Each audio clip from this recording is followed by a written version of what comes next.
আমাদের নিত্যদিনের লাইফে বিভিন্ন ব্যাংকের ডেবিট কার্ড, ক্রেডিট কার্ড বা প্রিপেইড কার্ড কিন্তু ইউজ করি। এ সকল কার্ডের যেমন সুবিধার দিকটাও রয়েছে, ঠিক তেমনিভাবে ঝুঁকির বিষয়টাও কিন্তু বিবেচনায় নিতে হবে। সাম্প্রতিক সময়ে দেশের সুনামধন্য একটি ব্যাংকের কার্ডের অ্যাড মানি ফিচার ব্যবহার করে প্রায় ৫৬ জন গ্রাহকের কাছ থেকে ২৭ লক্ষ টাকা প্রতারণার মাধ্যমে কিন্তু এক প্রতারক চক্র হাতিয়ে নিয়েছে। তাই আপনি যখন কোনো ব্যাংকের ডেবিট কার্ড, ক্রেডিট কার্ড বা প্রিপেইড কার্ড ইউজ করবেন, স্ক্রিনে দেখানো এই ইনস্ট্রাকশনগুলো ফলো করবেন। এক্ষেত্রে ওটিপি বা পিন কারোর সঙ্গে কখনো শেয়ার করবেন না। লিঙ্ক বা অ্যাপ, আপনার ফোনে অচেনা কোনো লিঙ্ক বা অ্যাপ মেইলের মাধ্যমে আসলে সেখানে ক্লিক করা থেকে দূরে থাকুন। লেনদেন পরবর্তী অবশ্যই নোটিফিকেশন চালু রাখবেন, সেটা এসএমএস এর মাধ্যমে হোক বা যে কোনো সিস্টেমে।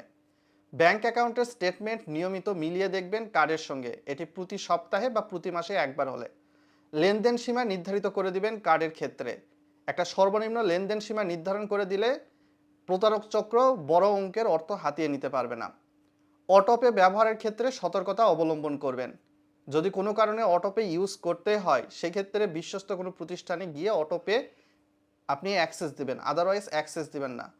চিপ বা কন্ট্যাক্টলেস প্রযুক্তিতে যেই কার্ডগুলো বিভিন্ন ব্যাংক এনেছে সেগুলো ব্যবহারের চেষ্টা করুন, যার ফলশ্রুতিতে কার্ড সোয়াপ করার প্রয়োজন হবে না। একাধিক অ্যাপে কখনোই আপনার কার্ডের তথ্য দিয়ে রাখবেন না। কার্ড যদি কোনো কারণে হারিয়ে যায়, সেক্ষেত্রে অ্যাপসে গিয়ে সরাসরি লক করুন বা ওই ব্যাংকের হেল্পলাইনে ফোন দিয়ে অবশ্যই কার্ডটিকে জরুরি ভিত্তিতে টেম্পোরারি ব্লক করে দিন। আপনার অর্থ থাকবে সুরক্ষিত। কার্ডের টু ফ্যাক্টর অথেন্টিকেশন বা সাইবার নিরাপত্তা যে প্রযুক্তিটা রয়েছে সেটি অবশ্যই অন করে রাখবেন। কখনোই আপনার কার্ডের পিন 1 2 3 4 এইরকম দিবেন না। ব্যাংক বা অন্য কোনো প্রতিষ্ঠান আপনার কার্ডের number, expiry date, issue date, CVV code কোনো কিছুই জানতে চাইবে না। সো প্রসেসগুলো অনুসরণ করার দায়িত্ব কিন্তু আপনার। প্রত্যেকটা বিষয়েরই সুবিধা অসুবিধা রয়েছে।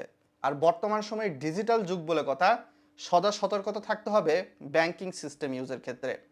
আপনার ফোনে যদি কোনো ব্যাংকের ইন্টারনেট ব্যাংকিং অ্যাপস ইউজ করেন, সেক্ষেত্রে আপনার করণীয় হয়ে থাকবে অবশ্যই ওই ফোনে গুগল প্লে স্টোরের বাহির থেকে ইনস্টল করা এমন কোনো অ্যাপস রাখবেন না, যেটা এপিকে বা মুট ফাইল হতে পারে। কারণ আপনার তথ্য চুরি হতে কিন্তু 1 মিনিটও লাগবে না, জাস্ট ন্যানো সেকেন্ডের বিষয়।